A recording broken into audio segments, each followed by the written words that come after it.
Low-cost manufacturing is necessary for the deployment of prostheses in the developing countries. In South Africa, the touch hand has been developed to improve accessibility to prosthetic hands.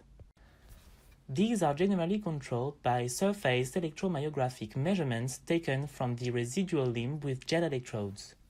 However, the daily need of new electrodes is a limiting factor in using prostheses in the developing world. Recent studies have shown the possibility to perform electromyography with embroidered electrodes made out of conductive thread.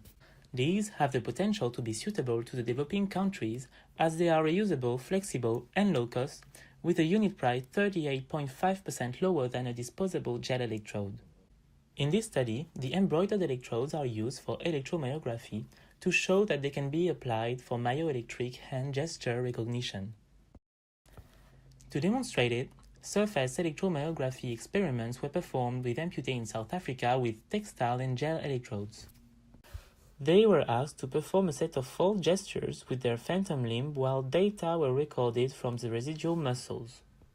The gestures performed were fist contraction, index finger extension, wrist extension, and wrist flexion.